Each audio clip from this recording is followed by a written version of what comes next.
Bonjour à tous, aujourd'hui distillation fractionnée eau acétone. Alors voilà le montage, une colonne vigreux à droite, verticale, à laquelle est relié un réfrigérant, sur lequel vous avez deux tuyaux, un relié à l'arrivée d'eau et un qui retombe dans le lavabo, un chauffe-ballon, un support élévateur en dessous, un ballon. Ensuite une éprouvette pour récupérer à la fin du réfrigérant et on va rajouter aussi de la pierre ponce. Donc vous voyez, voilà. Il nous faut aussi 30 ml d'eau, H2O, température d'ébullition 100 degrés, qu'on a dans cette éprouvette. Ensuite, 20 ml d'acétone, donc 58 degrés de température d'ébullition, qu'on a aussi dans une éprouvette. Et un thermomètre qu'on mettra en haut du réfrigérant, donc voilà, vous le voyez à gauche. En haut, alors c'est pas un réfrigérant, c'est une colonne vigreux et le réfrigérant au bout. Alors on va commencer par mettre la pierre ponce dans le ballon.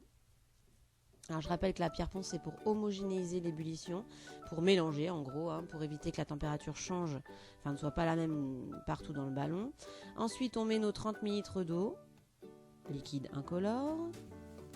On rajoute nos 20 ml d'acétone. Donc l'acétone c'est un solvant qui était utilisé, qui est toujours très utilisé, qui était utilisé avant pour comme dissolvant pour les ongles. Donc vous voyez le mélange incolore avec la pierre ponce évidemment. Donc sans considérer la pierre ponce, c'est un mélange homogène. L'eau et l'acétone se mélangent en toute proportion, donc sont miscibles. Donc ensuite on rattache le ballon au montage et on monte le chauffe-ballon grâce au support élévateur de telle manière que le ballon soit bien au niveau du chauffe-ballon. Ensuite on allume l'eau au niveau du robinet pour faire circuler l'eau dans le réfrigérant. Voilà, on voit la circulation, il y a quelques bulles d'air évidemment. Et on fait en sorte que le débit soit relativement, soit suffisant pour que ça refroidisse suffisamment. Et on fait retomber évidemment dans le lavabo. Ensuite on allume le chauffe-ballon au maximum pour l'instant pour faire chauffer le mélange qui est dans le ballon. Pour l'instant 20 degrés, température des vapeurs. Alors, on laisse passer un petit peu de temps et voilà ce qui se passe. Donc on arrive à ébullition du mélange. Les vapeurs montent dans la colonne qu'on appelle la colonne vigreux et on voit des petites gouttes qui retombent. Au niveau de la température des vapeurs, vous voyez ça monte tranquillement. Là pour l'instant on est à 50 degrés au niveau des vapeurs. Et ça commence à couler dans l'éprouvette. Donc les vapeurs montent dans la colonne vigreux, arrivent dans le réfrigérant et se recondensent dans le réfrigérant. Donc repassent à l'état liquide et retombent dans l'éprouvette. Vous voyez on a pour l'instant 5 ml. Et donc la température des vapeurs se stabilise à 55 degrés. Et c'est à ce moment-là qu'on récupère un premier liquide dans l'éprouvette. Donc on est voilà encore 55, alors on va voir un petit peu plus précisément, voilà 56 degrés à peu près, entre 55 et 56. Et là j'ai accéléré la vidéo, donc ça reste comme ça se stabilise très très longtemps.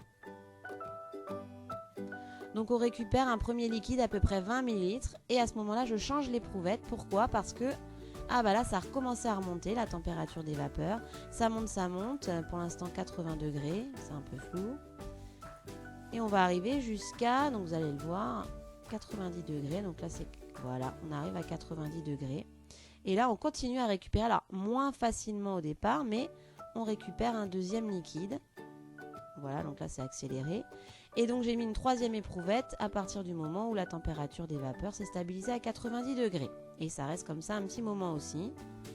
Et on récupère donc une troisième, on appelle ça une fraction. Une troisième fraction dans une troisième éprouvette. Donc première éprouvette, premier liquide, deuxième éprouvette entre les deux. Et troisième éprouvette, donc deuxième liquide à 90 degrés, température des vapeurs. Alors maintenant, on va essayer de récupérer, de voir ce qu'on obtient dans les fractions, dans les trois éprouvettes. On va faire le test de sulfate au sulfate de cuivre anhydre. Donc le sulfate de cuivre anhydre, je rajoute le liquide de la première fraction.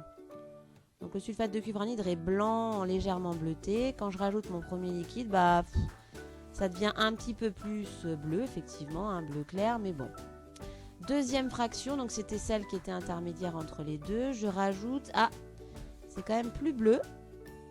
Le sulfate de cuivre anhydre devient plus bleu. Et troisième fraction, on y va. Alors là, c'est bleu, c'est bleu caractéristique, bleu cyan. Et le liquide reste, on a l'impression, voilà, regardez sur la photo. Alors je rappelle que le test au sulfate de cuivre anhydre, c'est pour montrer la présence d'eau. Donc il s'avère que dans la fraction 2 et 3, on a de l'eau, pas dans la fraction 1. Donc autre test possible pour voir l'acétone, l'eau où on acquis. Je prends un feutre permanent, vous savez, pour écrire. Donc permanent, ça veut dire que ça s'efface pas facilement justement. Et en particulier, ça s'efface pas avec l'eau. Donc j'en mets un petit peu sur une paillasse, hein. Ça se fait pas, mais bon, vous allez voir. Donc je prends un peu un sopalin, je mets un peu de la fraction 3 sur mon sopalin. Attention, celle qu'on a récupérée en dernier, ah bah ça n'efface pas.